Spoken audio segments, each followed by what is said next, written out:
Latest news updates కోసం ఇప్పుడే download చేసుకోండి media effects app. Welcome to media effects. నటి కని కుసృతి గత 3 వారం రోజులుగా సోషల్ మీడియాలో తెగ వినిపిస్తున్న పేరు. All We Imagine as Light సినిమాతో ఈ భామ కెరీర్ ఒక్కసారిగా మారిపోయింది. ఇటీవల జరిగిన కేన్స్ ఫిల్మ్ ఫెస్టివల్లో All We Imagine as Light సినిమాకు గ్రాండ్ ప్రిక్స్ అవార్డు వచ్చిన సంగతి తెలిసిందే. డైరెక్టర్ పాయల్ కపాడియా ఈ సినిమాను తెరకెక్కించారు. ఇందులో మలయాళీ నటి కని కుసృతి కీలక పాత్ర పోషించింది.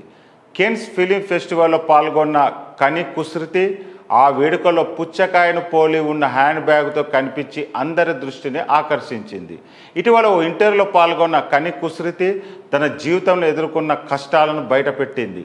సినిమాలో ప్రారంభించిన తొలినాళ్లలో అనేక ఆర్థిక ఇబ్బందులు ఎదుర్కొన్నానని తెలిపింది.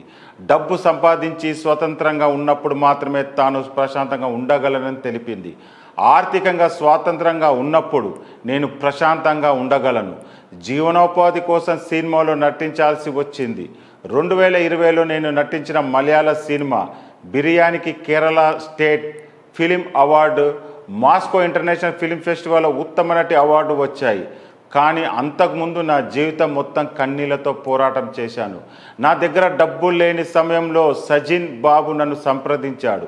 స్క్రిప్ట్ చదివిన తర్వాత ఆయనతో ఈ సినిమాలో నటించలేను, ఎందుకంటే నాకు చాలా సమస్యలు ఉన్నాయని చెప్పాను. ఆ సినిమా కోసం మరొకరిని వెతకండి అని సలహా ఇచ్చాను. అప్పుడు నాకు డబ్బు చాలా అవసరమైన ఆ సినిమాను వదిలేసుకున్నాను. కానీ 3 నెలల తర్వాత చిత్ర నిర్మాత మళ్ళీ నన్ను సంప్రదించారు. అప్పుడు ఆ సినిమా చేయడానికి డబ్బు లేదు, కానీ నా దగ్గర డబ్బు కూడా లేదు. బిర్యానీ సినిమా చేసేందుకు 70,000 ఆఫర్ ఇచ్చారు. అప్పట్లో అది నాకు చాలా ఎక్కువ. ఆ సమయంలో నా అకౌంట్ కేవలం 3,000 మాత్రమే ఉన్నాయంటూ తన కష్టాలను గుర్తు చేసుకొని ఎమోషనల్ అయింది కని కుసృతి.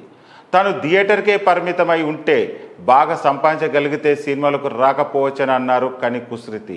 భవిష్యత్తులో జీవనోపాధి పొందే పరిస్థితులు లేకపోతే మళ్ళీ తనకు ఇష్టం లేని పనులు చేయొచ్చని అన్నారు. కేన్స్ ఫిలిం ఫెస్టివల్లో చరిత్ర సృష్టించిన All We Imagine as Light సినిమా ముంబైలో నివసిస్తున్న 2 మలయాళ నర్సుల జీవితాల చుట్టూ తిరుగుతుంది.